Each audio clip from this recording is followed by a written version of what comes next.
Hello guys, कैसे हो आप सब। Welcome to my YouTube channel. आज हम करने वाले हैं क्रेविस थ्योरी का ही एक्सटेंशन है ये। लास्ट हमने अवेलेबिलिटी अप्रोच पढ़ी थी।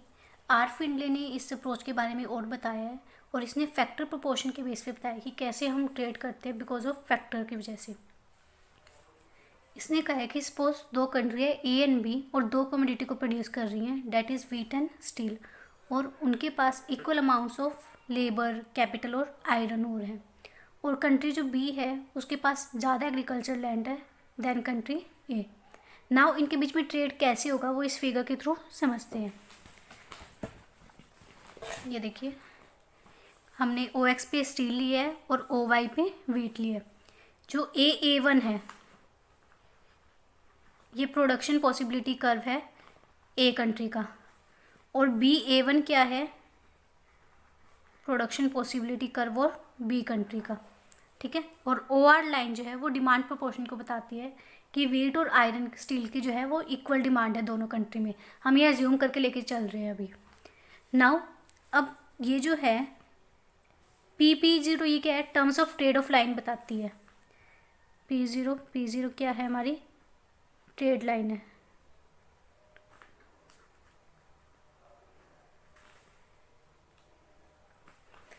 देखो नाउ ये प्रोडक्शन पॉसिबिलिटी कर रहा है दोनों कंट्री के। ये S1 और S पॉइंट पे कट कर रही है। नाउ ए कंट्री के अकॉर्डिंग इतनी जो है उसकी डिमांड है। SQ OQ क्या है, उसकी डोमेस्टिक डिमांड है। OQ क्या है, हमारी डोमेस्टिक डिमांड है ए कंट्री की। बट प्रोडक्शन पॉसिबिलिटी कर्व हमारा यहाँ आ रहा है, यानी कि ये जो है एक्स्ट्रा डिमांड है, हम इतना एक्स्ट्रा प्रोड्यूस कर रहे हैं, तो डोमेस्टिक डिमांड तो हमारी यहीं पे फुलफिल हो गई। और ये जो है अब हम क्या करेंगे, इतनी अमाउंट जो है हम एक्सपोर्ट कर देंगे। जो एंटी अमाउंट है ये क्या है, हमारे पास सरप्लस है स्टील का, तो इसको हम क्या कर देंगे, बी कंट्री को एक्सपोर्ट कर देंगे। बी कंट्री को एक्सपोर्ट कर देंगे। सेम केस अब बी की देखें हम, ये क्या है, हमारा production possibility curve B. Now ये एस पॉइंट पे काट रहे हैं यहाँ पर, तो कितनी डिमांड है होम की, OQ1। बी कंट्री की डोमेस्टिक डिमांड कितनी है,